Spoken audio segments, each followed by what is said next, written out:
Hi, welcome to this video where we are going to discuss the UK's economic situation in September 2023. So before we get started, let's make the usual disclaimer. So whatever you use this video for, this is not investment advice. We do not take any responsibility for whatever you use this video for. Alright, let's get started. So a problem when you are investing is often to try to find out where the economy is. That can determine how you should allocate your money between bonds, stocks, etc. and within those asset classes. It can also be within real assets, right?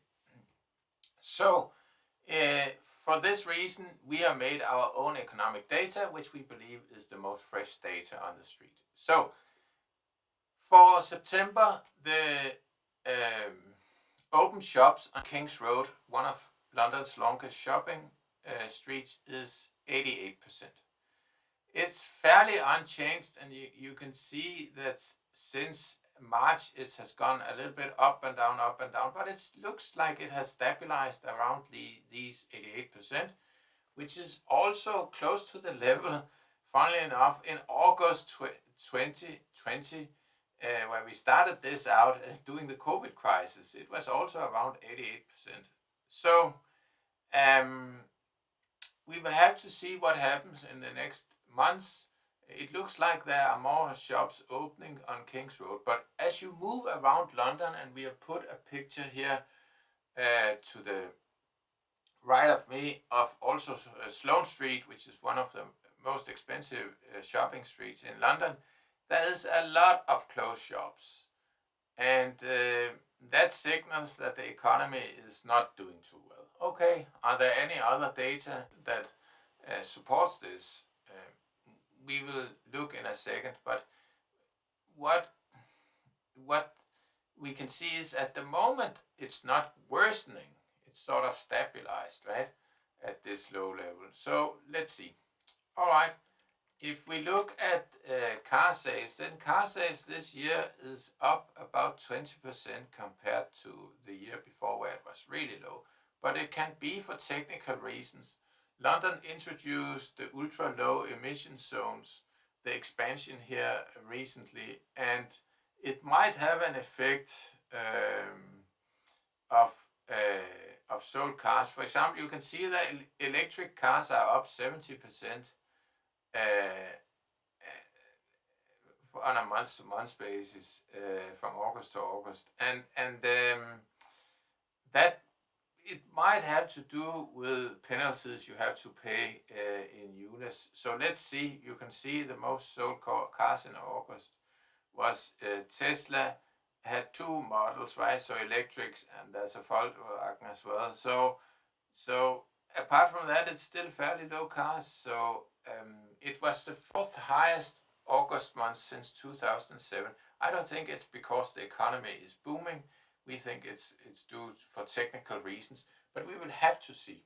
So this tells us that the economy is actually doing okay. That's the signal from the car sales. If it's not technical, then it tells us the economy is doing quite well, okay. The employment is holding up. So car sales, the consumer feels okay, they are going to buy cars. Whether it's technical or not, it will be impossible to say the next couple of months. It will have to probably take more than 5 months to say whether it's technical or not. All right. What about house prices? Well, we haven't got new data since the last time. We have got new data on the number of houses sold. There will soon come new data out. But what we can see is that for all 2023, the number of houses sold each month have been below 100,000, and we are down 22% on a year-to-year basis. But it will be interesting to see if this trend continues, and it looks like 2020 when the COVID was there, right? But as we can see, it's much lower than in the years 2021, 2022, for example. So let's see what happens. We believe that the number of houses sold is a really good indicator of the economy. we will see whether our prediction that we will come down to 50,000 at some point, whether that's hold true or not. Maybe we are too negative. So let's see inflation. Inflation has come down to 6.4%, but the last time the inflation was this high was in the fourth quarter of 1991. So that's only to say that yes, inflation has come down, but it's still very, very high.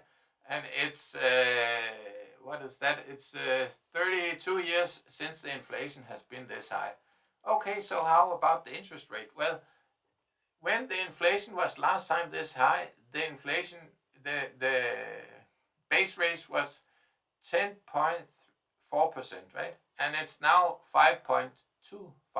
So you can see there's 5 percentage point more if the Bank of England was as aggressive as the Bank of England were 32 years ago. Then the base rate should double, more or less, right? So there's still quite a lot of room to go for the Bank of England to stabilize this. Whether monetary theory and practice have changed in the last 32 years, most likely the Bank of England, data, computing, all kind of things have come. Our own video have come. There are maybe the central banks are data reliant, but they are not only data reliant maybe on traditional data, maybe they are also using data like our own, which is fresh data and as good as any data out there on how the economy is going. So the next meeting is actually in the coming week. What will the Bank of England do? We will have to see. The European Central Bank increased by 25 basis points. What happened? We don't know. We have no idea. We are not experts in monetary policy. So what has happened to the long-term interest rate? So we can see the short-term interest rate increased a little in August by 25 basis points. What has happened to the long-term? Well, we are up by about a little less than 0.5% the last 2 months to 4.7%. So it's still an inverted yield curve in the sense that the 30-year is lower than the day-to-day interest rate, which is unusual, right? So about 75 basis points or so.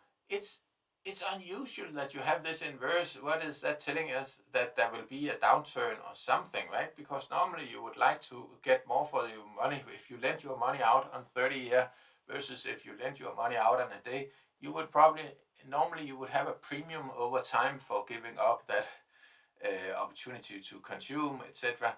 So it's an unusual situation with this inverted yield curve. And if you go back, and here we have actually gone back also nearly to 1991, but at least to 1994, then you can see that the level of the 30-year yields, it's not unusual, right? For most of the 2010s, that is a 10-year period, the interest rate was at this level. So it's not like it's not certain that the long-term interest rates will just revert to the low levels that we saw during COVID, maybe, or after the great financial crisis. You can see that the long yields came down. If you take 2008 and then go all the way to 2020 or 2020, then you can see that that was a long slide in the long yield curves down to close to zero. But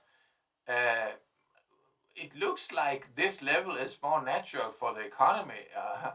The 2007 and 8 was an unusual thing where the world collapsed as the worst economic crisis since 33, right? So it's more usual for the economy to maybe be at this level. And you can see even at the time before, in the 90s, the interest rate was about, the long-term interest rate was about 7.5%. So which way will the long-term interest rate go? We don't know, but it doesn't look like it's unusual. It's not sure that we come down. Why should we come down to the 2020s, the late 2016 to 2021? It was an unusual situation where we were still trying to come over the great financial crisis, and where we were just importing like crazy from China cheap goods. It was an unusual time, and maybe that time is over, we don't know. But all we are saying is just that the long-term interest rates at this level, it doesn't look unusual. In fact, it looks like this is more the norm. If you look at the last 30 years, then not, right? It's only for 10 years, the long-term interest rate were ultra low, but for 20 years it has been at this level or higher, which tells us, well, actually over the last 30 years, this is the norm. We have to get used to it, even though we think, it's coming down any second. So what does this tell us? Well, we can see that there's still optimism on the high streets, that it looks like shops will be opening up. It's a different types of shop in these very affluent areas. It's more like experience and entertainment than maybe clothes shopping, right? So a lot of shops that are closed will be replaced, like we can see down on the picture here. It's like chocolate, it's super good bakeries, it's cafes, it's pet shops, etc. These are maybe difficult to place on the super expensive streets that want the best brands, etc. But the super luxury brands. But the super luxury brands, it's so expensive to have these flagship stores, and maybe they will have fewer but bigger stores. We will have to see. And new types of stores that comes to the high street will be like IKEA, that are opening a great big store in 2024, I think, or 2025 on Oxford Street. So it will be a new type of stores, where some of the stores that maybe have not been on the high street before will come in, and then it looks like it's more entertainment. That's at least what we are seeing when we are doing our rounds around London. Whether we are right or wrong, we will see. On the economy, where it looks like we are sort of at this stage, it looks, at least from our own data, like it has stabilized at a level. It looks like a lot of shops will open up, which tells us that it might go upwards for a period. But on the other hand, if we look at the interest rates and other things, then it's too early to say whether we are going to get a fast revival, so it will be a rather mild thing, or whether we will get stress from somewhere. And from somewhere is that there will be a liquidity event or an insolvency event that will certainly get people really, really scared. Could be a big, supermarket or something else, or a big company that goes bust, either in the UK or elsewhere. And that will then suddenly create a lot of panic and might trigger the ball. Alternatively, it looks like the job market might hold up, etc. But the rate effects, it takes time to be implemented in the economy, and we will just see how it goes. It might be that the consumer drags us through this, and our own data from also the shops that are coming to be open, that we can see, it does looks like there will be an improvement, at least from the number of shops. Whether those shops will then stay is something that we will see. And it will take a year or something before we know if those improvements or springs in the economy, whether they hold up. We will have to see. So at the moment, it looks like it's a tug of war. Short term, long term, will it be worse or not? We don't know. All right, thank you for listening, and take care.